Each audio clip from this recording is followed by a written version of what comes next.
Hey, Julia Barzyk here from Wise Investigator. I've been talking to quite a few people recently about letters.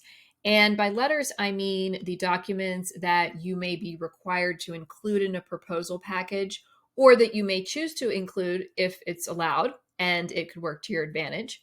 So many PIs are not familiar with these letters. What are they? How does one type differ from another? So I'm going to cover that here in the video. And then at the end, I'm going to tell you the three things that you want to remember about these letters, so you don't let them cost you an opportunity. And you can also use these letters again to work to your advantage if you know how to do that. So let's get into these. All right. So I'm going to talk about a letter of support, a letter of collaboration, a letter of intent, and a chair letter. Now, these are documents that are going to come from someone usually not part of your personnel, and the key personnel or the personnel who would be listed in your proposal. It's generally going to be some outside party, although in some cases it could be an unfunded collaborator that might provide some letter of support that could also be listed as key personnel. But I do want to make the point here that what I am presenting is general, and I am intentionally not naming any funders or any organizations because they can have certain requirements right now when I'm recording this video, but they can change. So I definitely don't want someone watching this some time from now to get in their head, oh, NSF, requires this type of letter, or Department of Energy allows this letter, but not this type of letter. You want to look and see what you actually need to do for every single call that you submit to. So for that reason, I'm going to be a little general and I'm not going to name names here. Okay. So the people who may be providing these letters, and note that I didn't say writing, but the people whom these letters may come from could be, again, unfunded collaborators anywhere, at another institution. They could be government collaborators. They could be people that you plan to work with within a community, like a community organization of any type. They could be from elsewhere in your institution, some different unit on your campus that may be working with you or want to work with you or support you in the work you want to do that you've outlined in the proposal.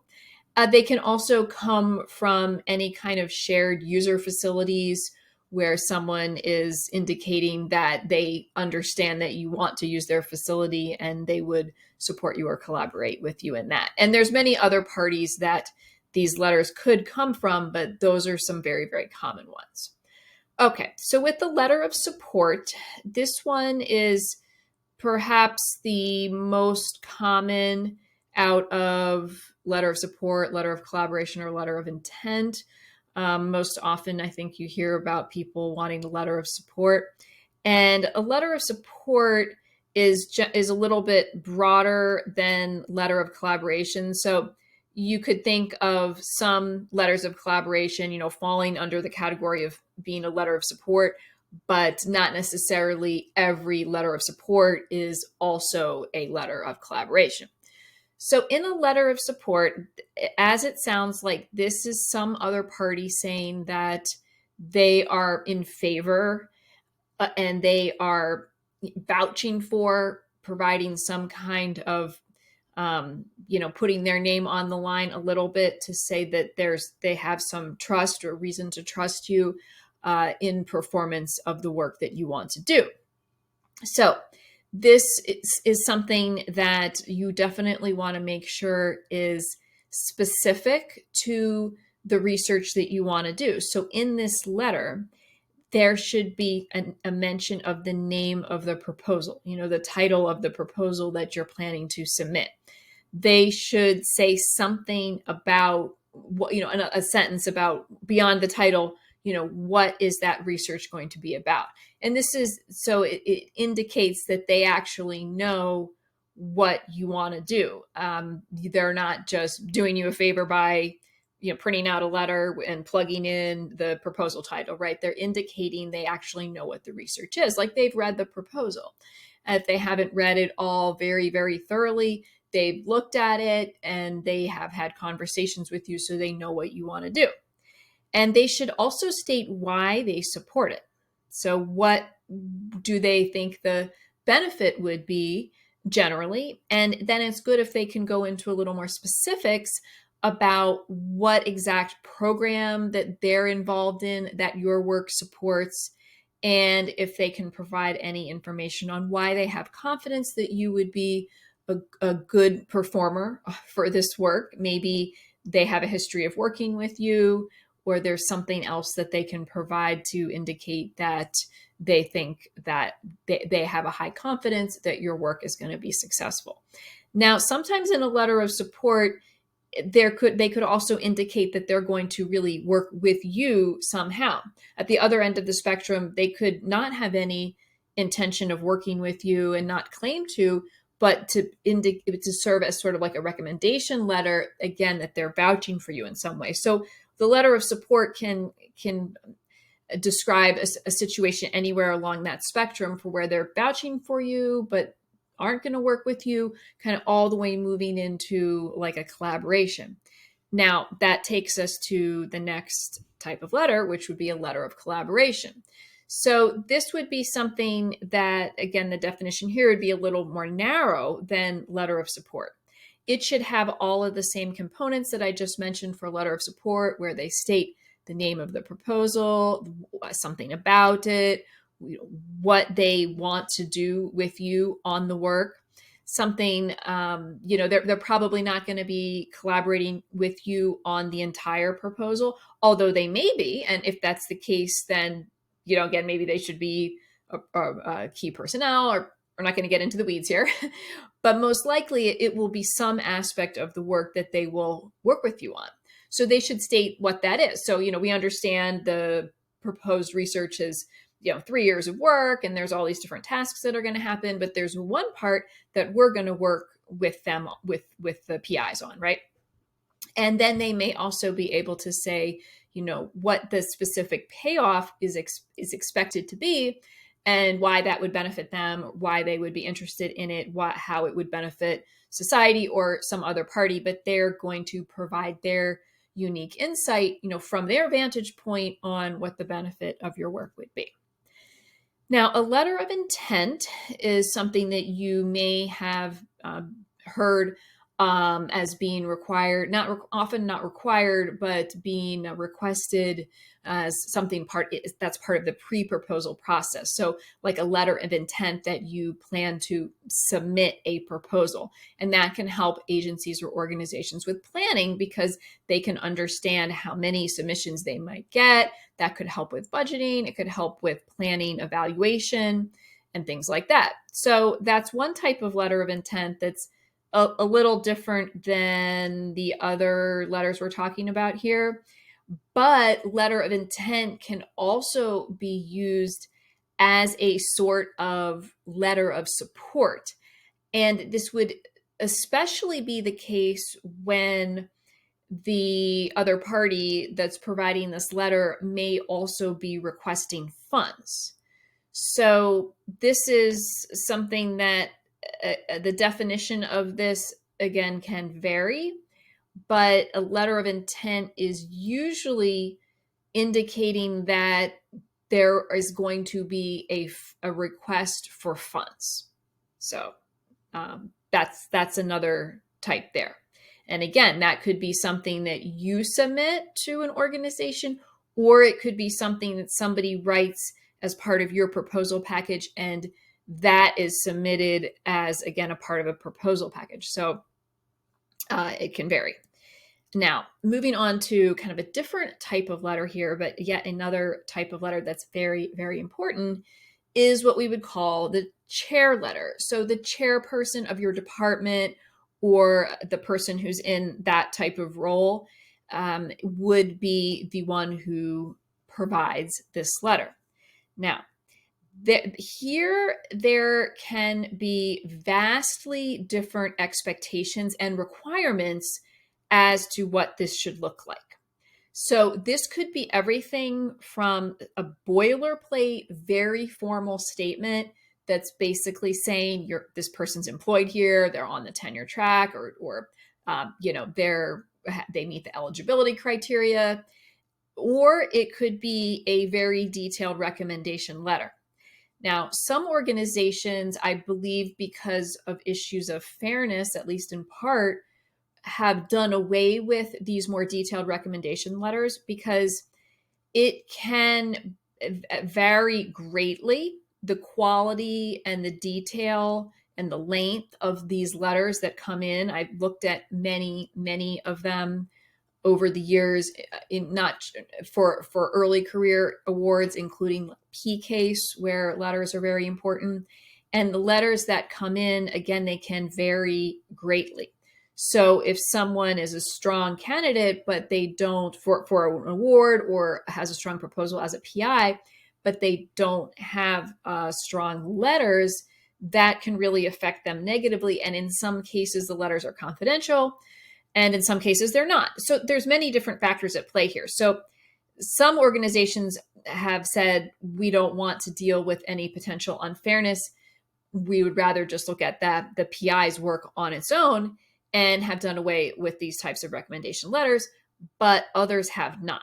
Okay, so if you are required to submit something that is very boilerplate, then that should be pretty straightforward for you. If you are not, then you may need to submit a letter that is more than one page that details why your proposal is strong, technically, why the department is supporting you, how they're supporting you, what level of support you've gotten, in maybe not listing necessarily an exact dollar amount, but indicating that you have strong support and the other things that come along with that, like teaching release and lab space and those kinds of things. And they're going to want to make this letter very strong. So I'm not going to get into what goes into the chair letter in this video, because that would be a whole nother video, and maybe I will make a video on that. Let me know if you're interested in hearing more on that. But this is something that is a very important piece of a proposal package. If this is required, or if this is allowed to be submitted, you want to take this very seriously. So all of these letters should be coming in on official letterhead, and they should be signed, the digital signature is fine, by the person who is submitting the letter, right? So it's important that they come in on that letterhead, if at all possible. Sometimes at the last minute, it could be the case that these come in on email, and maybe printed out email. That is not as good, but I have seen things come in that way. And that certainly, if that's all you could get, then that would in most cases be better than not having anything. So these letters could be coming, again, from unfunded collaborators, government collaborators, community collaborators, units or other people within your own institution, any kind of shared user facilities. There are many different places that these letters could come from, but those are some of them. All right, so there are very important things to remember when it comes to preparing these letters.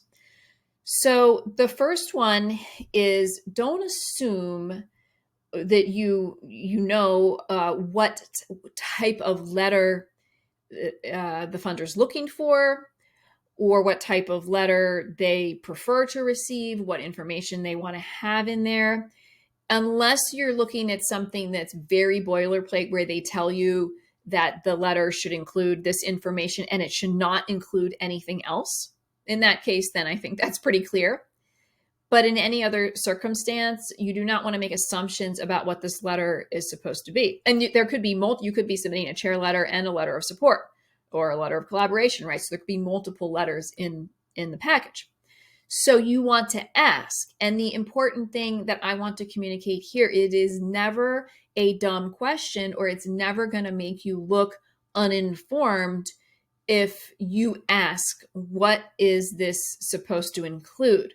What do these normally include? So if someone tells you offhandedly, oh, you should ask for a letter of support, then okay, yeah, maybe that's a good idea. Ask the program officer or a similar type of person, ask someone in the grants office at your institution, what should this letter be? Because like I've outlined, they're not all the same. Now, so that's my point one. Always ask, and it's never a dumb question to ask that. It will actually make you look more informed because then you're asking the right questions, right? Okay, point number two is that you do not want to overlook how important these letters can be. They can be required, and if you are throwing it together at the last minute, that's has its own challenges. That's not the position you want to be in. They could not be required, but you could be in a position to request one of these letters and get one and strengthen your package that way. So the letters are something that PIs often just mentally put over on the side to be, oh, I'll deal with that later. I've got to write the proposal. But especially because these letters usually include other people, or I think they all do, that you are going to need lead time to reach out to those people, let them get the letter, get that back. You also may at that point want to suggest revisions to the letter, because the person who's writing this letter, they may not have experience in producing these things. They could be someone earlier in their career and they have never done one of these before. So you want to have that time that you can get the letter back from them and you can suggest revisions to it.